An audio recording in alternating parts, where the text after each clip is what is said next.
안녕하세요. 책 읽는 너구리 흠구리입니다. 여러분, 지구의 자원이 거의 바닥났고 사람은 너무 많습니다. 게다가 과학자들은 멀지 않은 미래에 빙하기가 닥쳐올 거라고 합니다. 우리는 이제 무엇을 해야 할까요? 고민의 여지가 있나요? 우리는 우리가 살만한 다른 행성을 찾아 그곳에 거주하는 적대적 토착종을 섬멸하고 사람들을 이주시켜야 합니다. 그렇습니다. 오늘 리뷰할 책은 소설 프린테라입니다. 이 책은 한국 작가가 쓴 밀리터리 SF 소설입니다.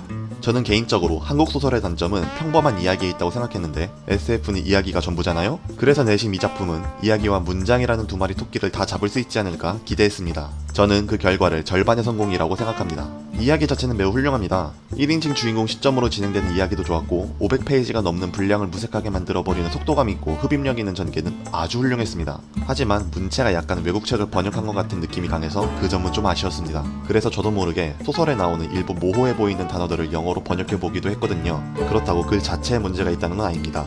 이 책은 밀리터리 SF답게 수없이 많이 등장하는 전투 장면이 아주 세세하게 묘사되어 있어 과장을 조금 보태자면 마치 영화를 보고 있는 것 같았습니다. 거기에 이야기 자체에 담긴 철학 또한 무시할 수 없는 비중을 차지하여 자칫 가벼워질 수 있는 작품의 무게중심을 잘 잡아주었다고 생각합니다. 또 이 작품에 대해 말하면서 그냥 넘어갈 수 없는 것이 바로 소재인데요. 사실 이 작품에 나오는 대부분의 것들은 다 어디선가 봐왔던 것들입니다. 부상병에게 새 신체를 달아준다는 설정은 소설 노인의 전쟁에서 봤던 것 같고, 배틀슈트는 영화 엣지 오브 투모로우와 비슷한 것도 같고, 새 신체를 받아 탈인간급 전투력을 보여주는 오시리스 특수부대는 또 노인의 전쟁이고, 새 신체를 받은 군인의 피부색이 일반인과 다르다는 것도 노인의 전쟁이네요. 참고 정도는 했겠죠. 저는 이 책을 까고 싶은 것이 아닙니다. 이 작품이 어디서 많이 본 것 투성이지만 이 작품은 절대 꿀꿀이죽이 아닌 비빔밥입니다. 절대 대충 섞지 않았다는 뜻입니다. 작가는 우리가 봐왔던 그런 요소들을 아주 적재적소에 배치하여 이야기에 흥을 돋구고 있는 겁니다. 그리고 이 작품은 단순히 때려 부수고 찔러 죽이는 걸 보여주는 것에 그 목적이 있지 않습니다. 앞서 말했듯 이 작품은 SF지만 상당히 철학적이고, 전쟁터에서 인간을 뛰어넘는 괴물들과 싸우는 군인들이 폭력에 젖어버린 모습과 이들을 컨트롤하기 위한 리더의 고충 또한 잘 드러나 있습니다. 더불어 철없는 특수부대였던 주인공이 팀장이 되면서 한층 성숙해져가는 모습이나 팀원들을 걱정하는 모습을 보는 것도 하나의 재미가 될 것 같습니다. 이 작품은 SF니까 대략적인 이야기를 안 할 수가 없겠죠?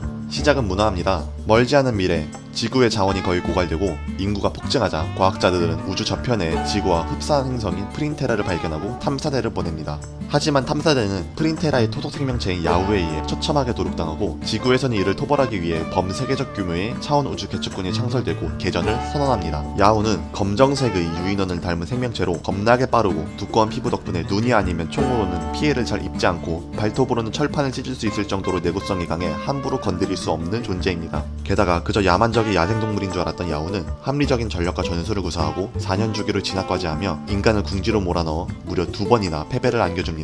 2번의 실패에 당황한 인류는 야우의 유전자를 부상당한 군인에게 넣어 만든 초인 부대인 오시리스를 만들어 대항하게 됩니다. 그리고 주인공은 인류의 2번째 실패 때 팔다리가 잘리고 창자가 뽑힌 상태로 구출되어 오시리스가 되지요.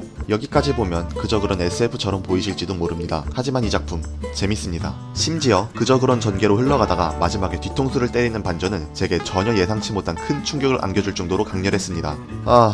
책 읽은 지 시간이 좀 지난 지금도 여운이 잘 가시지가 않네요. 오랜만에 느껴보는 뒤통수가 얼얼할 정도로 기분 좋은 반전이었습니다.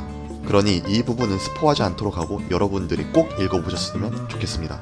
어쩌면 평면적인 인물의 입체적인 이야기, 소설 프린테라였습니다. 언제나 애씀없이 행복이 함께 하시기를 바라며 지금까지 책 읽는 너구리 흠구리였습니다.